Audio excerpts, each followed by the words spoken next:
Le piège pour les hommes politiques est de se sentir invulnérables, intouchables. Cela conduit à négliger les choses que l'on juge à tort subalternes. Sur ce, mesdames, messieurs, bonjour. Très heureux de vous retrouver sur Panafricaniste TV, votre chaîne de télévision. Et bien sûr, nous sommes très heureux de vous apporter également le meilleur de l'information sur un plateau d'argent. Et aujourd'hui encore, mesdames, messieurs, nous nous interrogeons. Retrait de Barkhane, pourquoi la relocalisation au Niger? Mali, retrait de Barkhane, pourquoi la relocalisation au Niger. Tandis que la France ferme ses empires militaires et surtout ses emprises militaires au Mali, où elle a été forcée de quitter le territoire parce qu'elle y entretenait des relations étroites avec des terroristes qu'elle armait et finançait, elle se redéploie à Niamey au Niger pour un partenariat de combat avec l'armée nigérienne pour continuer sa sale besogne dans le Sahel. La France, chassée, huée, humiliée, ne veut pas surtout partir. Elle ne veut pas quitter le continent africain. Elle persiste à rester sur le continent noir, mais surtout non loin du Sahel, zone extrêmement riche où elle joue désormais sa survie. À Niamey, la capitale du Niger, sur le site logistique de la base aérienne protégée, en abrégé BAP, de l'opération française, Barkhane, les conteneurs s'empilent. Ils arrivent du Mali voisin, où depuis le début de l'année, la France ferme ses emprises militaires les unes après les autres. Thessalite, Ménaka ont déjà été rendus aux forces armées maliennes. Il ne reste plus que la principale, la plus grande, celle de Gao, située à 450 km au nord de la capitale nigérienne. Celle-là aussi, les Maliens attendent avec impatience qu'elle soit fermée. Oui, les Maliens attendent avec impatience sa fermeture. Eh bien, ce déménagement scellera-t-il la fin de l'opération Barkhane telle qu'on la connaissait? Une opération extérieure classique, OPEX, entre guillemets, c'est ce qu'on nous dit très souvent dans le langage militaire. Et surtout, c'est ce que disent les militaires baptisés le 1er août 2014 dans le sillage de l'intervention Serval lancée en 2014 par François Hollande pour, nous disait-on, à cette époque, stopper l'avancée d'une coalition opportuniste de groupes djihadistes liés à Al-Qaïda et d'indépendantistes touaregs qui avaient entrepris de tailler le Mali en pièces. Mais nous connaissons désormais les enjeux, les manœuvres du pompier pyromane, le Sahel où l'OTAN avec en prime les USA, le Qatar, l'Arabie Saoudite et la France ont écrit un scénario digne des studios hollywoodiens. Eux qui veulent s'accaparer, arracher, voler, violer un territoire extrêmement riche. Mais que vient faire Barkhane au Niger? Cette question d'ailleurs, tous les Nigériens que nous avons rencontrés se posent d'ailleurs cette question. Eh bien, mesdames, messieurs, là-bas au Niger, pays cher à notre cœur, des voix se lèvent déjà dans le pays pour demander à cette force qui ne sait rien faire d'autre que déstabiliser la région de quitter le sol nigérien. Pourquoi les autorités nigériennes ont-elles accepté d'accueillir cette opération militaire qui ne sert que les intérêts de la France sous le fallacieux prétexte de combattre le djihadisme, le terrorisme? En tout cas, nous nous interrogeons. Est-ce une nouvelle stratégie? La stratégie de retrait pour mieux combiner les missions et déstabiliser le Mali. Le Niger est donc devenu aujourd'hui la base arrière d'une opération militaire qui veut créer le chaos dans le Sahel. Voilà pourquoi nous nous interrogeons encore aujourd'hui. Mali, retrait de Barkhane, pourquoi la relocalisation au Niger? Pour répondre à nos questions, nous sommes avec Albert Anatola ici, journaliste d'investigation et directeur de publication du journal Le Cactus. Albert Anatola ici, bonjour, bienvenue à vous. Bonjour à vous, Steve Jolongos. Je dis bonjour à vos techniciens qui font un travail remarquable, qui apprécient, je le vois, je lis les commentaires dans les diverses plateformes, à sa juste valeur. Je remercie tous ces co-combattants qui viennent sur votre plateau pour poursuivre la lutte. Ils ont mon affection ce matin. Je salue le peuple centrafricain, parce qu'il se passe également les choses de ce côté-là. Je salue le peuple sénégalais. Vous savez que les dirigeants sénégalais, pour la plupart, ce sont des pauvres Français. Mais le peuple, dans sa grande majorité, se sent sénégalais. Ils sont mon salut. Je voudrais, comme à mon habitude, Steve Jesulongos, commencer par un coup de gueule. Vous vous souvenez que, vous savez que les autorités de transition maliennes ont saisi le Conseil de sécurité pour dénoncer, n'est-ce pas, la violation de l'espace aérien de leur territoire et l'atteinte à la sécurité de leur État par des mercenaires français. Qu'est-ce qu'on entend en retour de ce côté-là? Je parle des officiels qui sont à Bamako dans l'ambassade de France. Ils disent que ces propos tenus, la démarche, n'est-ce pas, des autorités maliennes est inacceptable. C'est une insulte à la mémoire des 59 Français qui sont tombés au Mali pour défendre le Mali. J'ai sauté de mon fauteuil, Sylvie de Nongos, pourquoi? Je me rends compte que ces gens, ils sont bêtes. Ils ont un peu avec l'histoire. Ils sont incultes, ce sont des incultes. C'est le mot qu'il faut. Ce sont des incultes. Ils sont amnésiques. Combien d'Africains sont-ils morts pour libérer la France sous occupation nazie? Je voudrais qu'ils nous répondent à cette question. Combien ça dit? C'est eux qui sont venus chercher les Africains pour aller combattre, pour les aider à se libérer. Je ne pense pas que les Maliens aient un jour, je parle du peuple malien, aient un jour appelé la France à venir les libérer. Donc, encore qu'il s'agissait d'un business, les opérations extérieures, c'est du business. Ça coûte beaucoup d'argent. Lorsqu'on parle des OPEX, c'est d'abord du business, c'est également des contrats, et en plus, ça permet aux États comme la France d'avoir une visibilité diplomatique. Je ne voudrais pas qu'on embarque les Africains dans ce que j'ai l'habitude d'appeler le commerce de l'émotion.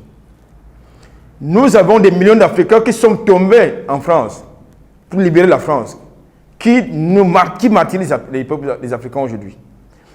Qu'est-ce qu'il y a comme récompense en contrepartie? Ils ont été assassinés, fusillés de manière froide à Tiaroy. Ça, il faut le dire. Ils ont été bombardés, on en parle dans mon pays, le Cameroun. Il faut le dire. D'autres ont été jetés dans la mer. D'autres ont été castrés n'est-ce pas, dans certaines prisons nazies du côté de la France. Donc, qui se taisent, merci pour l'invitation. Merci à vous également, Albert Alatola, ici, d'être là ce matin. Eh bien, la France est en train de fermer, on va le dire, ses emprises militaires du côté du Mali, les unes après les autres. Il y a encore quelques mois, c'était un secret, on nous faisait savoir que la France devait avoir comme base arrière le Niger. Cette fois-ci, c'est officiel, puisque là-bas, les conteneurs d'armes, les conteneurs de matériel logistique français s'empilent, on va le dire, les uns sur les autres. Nous sommes là en territoire nigérien, précisément à Niamey. Est-ce une nouvelle relocalisation, on va le dire, de cette opération Barkhane au Niger? Déjà, il faut préciser que, parce que il faut restituer la vérité et la réalité. Comme Macron a tendance à déformer toujours la vérité et les faits, Barkhane et Alliés ne sont pas partis du Mali de leur propre gré. Du tout. Ils ont été chassés par le peuple malien, que nous saluons, dont nous saluons le courage, la témérité et la détermination. Et confrontés à ça par la rigueur des autorités de transition. Donc, ils sont partis du Mali de sous pression. Je ne sais pas pourquoi aujourd'hui, ça devrait faire l'objet d'un problème. Les Français ont bien demandé aux Américains de partir de la France, du territoire français. Il n'y a pas eu des invectives, des injures, des ressentiments, des propos de condescendance, de mépris, d'arrogance. Mais les Américains sont partis. Pourquoi c'est difficile pour les Français de partir quand on leur demande de partir? Parce qu'ils ont dit que si les États ont besoin d'eux, ils sont là. S'ils n'ont plus besoin d'eux, ils partent. Maintenant, quand le Mali dit on n'a plus besoin de vous, du fait que nous ne voyons pas les résultats suivre, ça devient un problème. Ils partent, mais ils ne partent pas. C'est-à-dire, ils partent, ils ont libéré Gao, c'est désormais établi qu'ils ont libéré Gao, ils ont rétrocédé, n'est-ce pas, cette base aux FAMA, aux forces armées maliennes, mais ils sont partis chez le voisin d'à côté. c'est-à-dire le Niger, chez Bazoum, c'est lui qui se fait tout le temps rappeler qu'il est président. Ils sont repartis là-bas pour constituer davantage une menace qu'une solution. L'idéal aurait été que Barkhane retourne d'où il est venu, d'où il sort, c'est-à-dire en France. Pas de manière sélective se localiser dans d'autres pays. L'idéal aurait été que Barkhane se comporte comme les Américains se sont comportés lorsqu'ils étaient en territoire français, avec logistique, matière militaire, tout cela comporte. Donc, en réalité, souvenez-vous, il faut toujours rappeler aux téléspectateurs les faits. Dans une autre tribune, nous parlions d'une opération d'envergure extérieure qui avait été annoncée par Jupiter, qui devait soit se dérouler sur le territoire européen, soit en dehors du territoire européen. Nous sommes actuellement en guerre en Ukraine avec la Russie. Et vous voyez qu'il y a toute une coalition, à la fois européenne et états-unienne, qui s'est rangée derrière celui qui a été considéré il y a 2-3 ans comme étant incorrompu. Je parle de Zelensky. Vous savez pourquoi? Il y a uniquement cette coalition derrière Zelensky parce que les États-Unis ont des intérêts de ce côté-là. De gros intérêts sont des propriétaires fonciers de ce côté. Ça, il faut le dire. Que les États-Unis, à travers certains lobbies, ont acquis plus d'un tiers des terres en Ukraine.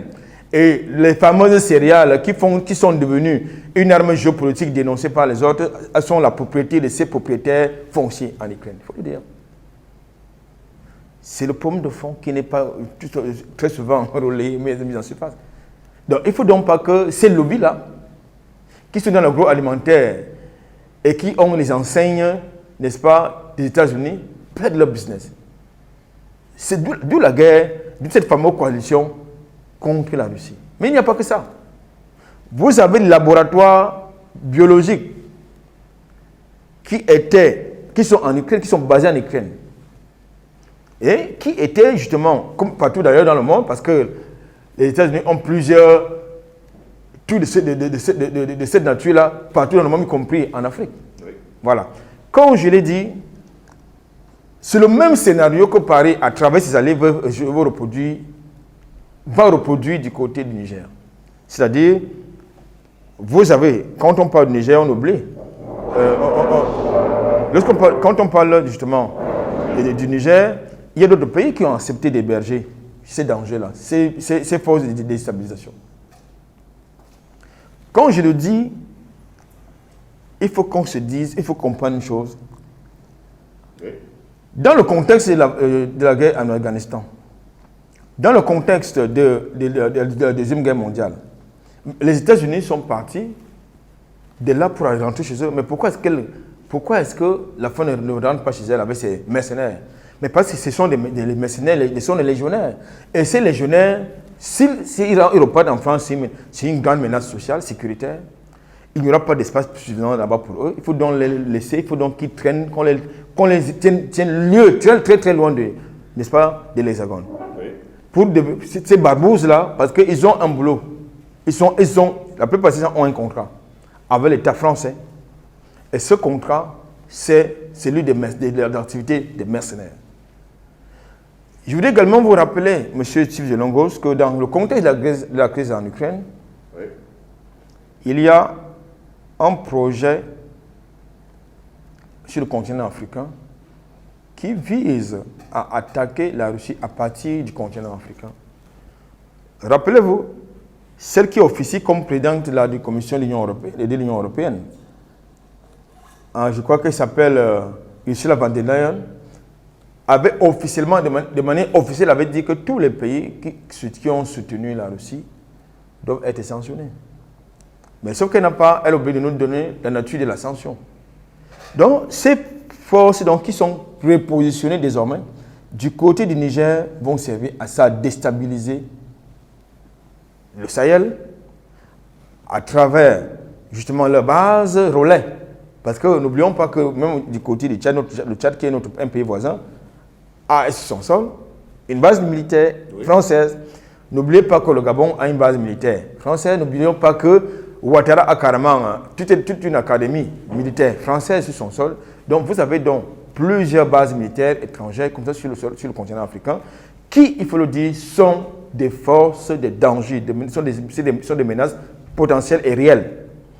Alors, qu'est-ce qu'il faut donc faire? Qu'est-ce qu'il faut suggérer aux panafricanistes? Qu'est-ce qu'il faut suggérer aux nationalistes?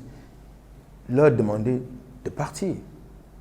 Je pense que Macron est annoncé en septembre prochain du côté du Niger. Je pense qu'il y a une partie, c'était une opinion nigérienne, qui n'a pas besoin de sa venue au Niger, qui décrit, qui refuse sa venue au Niger. Je pense que c'est l'occasion opportune pour justement chasser cette base militaire étrangère, je dis française, qui sont du côté du Niger.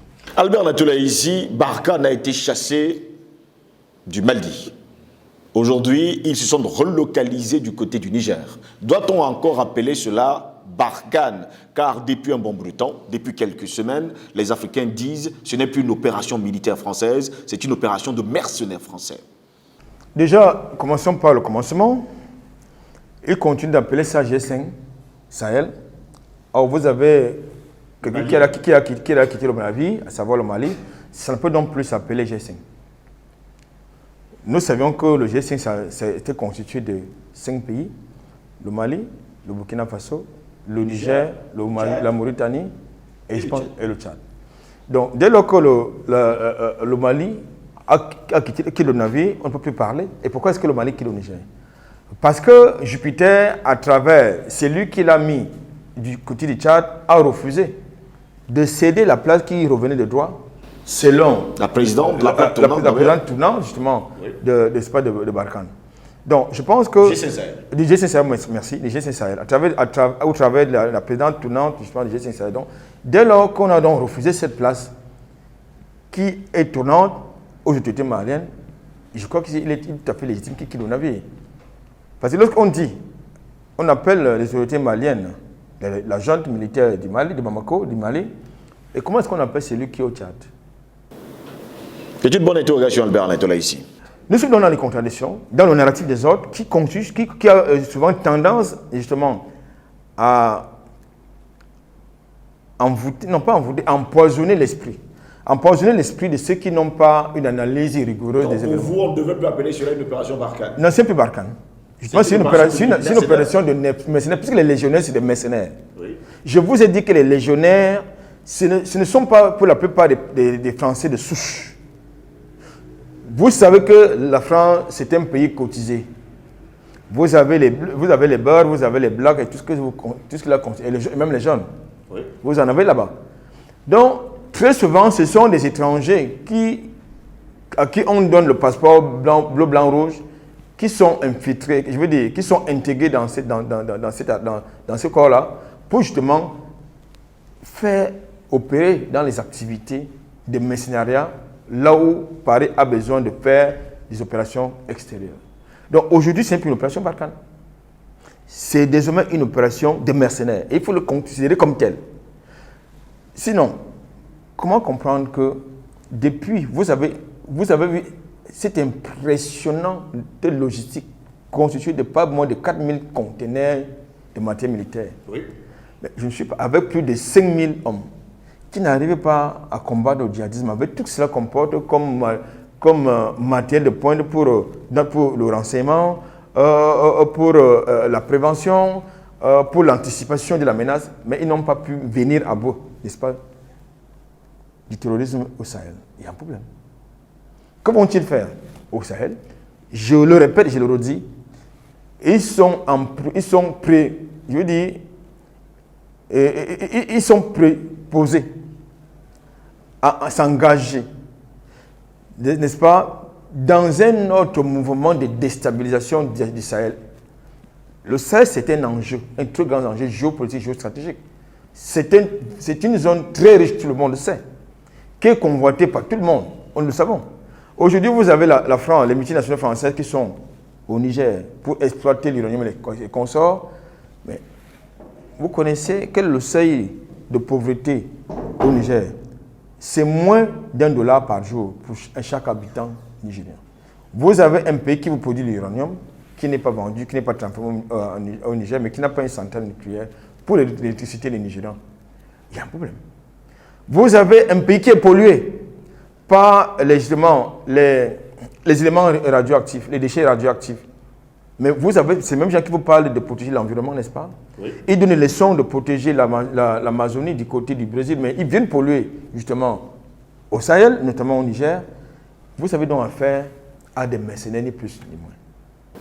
Albert Natola, ici, la France, vous l'avez dit tout à l'heure, ne veut pas partir. D'habitude, lorsqu'on a été chassé d'un pays, on le quitte immédiatement et on rentre chez soi. Je vous poserai donc une question. La France est-elle cet empire qui ne veut pas mourir?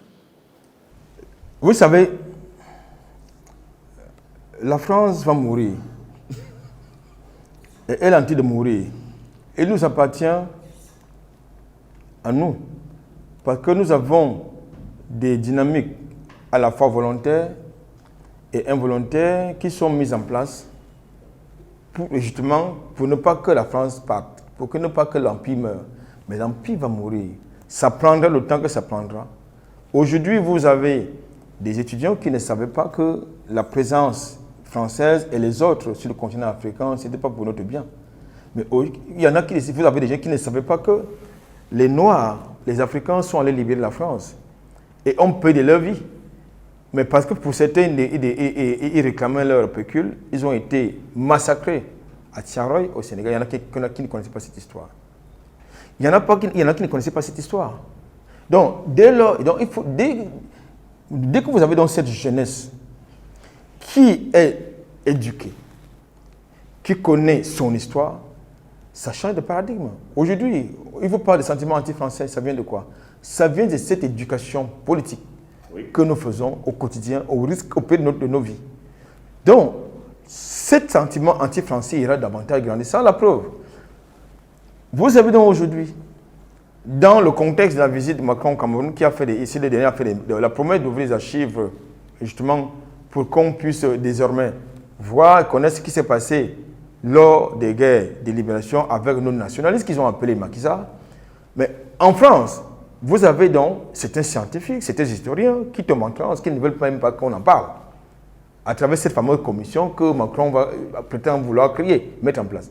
Donc, quand vous voyez donc justement, pourquoi ces gens tombent en transe du côté de l'Hexagone? Oui. Parce qu'ils savent que si d'aventure la vérité est connue, est connue, n'est-ce pas, des Africains, de la jeunesse africaine, ce sera la totale. Ils risquent davantage d'avoir une véritable montée des sentiments anti-français. L'Empire va mourir. Ça, c'est clair. L'Empire va mourir parce que nous étions, je l'ai dit tout à l'heure, dans un monde unipolaire, façonné par eux, dirigé par le gendarme du monde autoproclamé, les États-Unis, et qui avait derrière lui les locomotives, parmi lesquelles la France, et qui les soutenait, qui était leur parapluie géopolitique, géostratégique. Mais aujourd'hui, avec ce qui se passe en Ukraine, il y aura désormais une multipolarité géopolitique qui va faire en sorte que les États, notamment les États africains, aient justement la liberté de choisir qui est leur interlocuteur. Et je pense qu'aujourd'hui, avec les BRICS qui se mettent en place, c'est ce bloc-là qui se met en place, c'est irréversible. Avec la présence de ces mercenaires français au Niger, est-ce que les Nigériens et les autorités nigériennes ne sont pas en danger? Et je crois qu'il faut dissocier les Nigériens des autorités nigériennes, du moins pour certaines.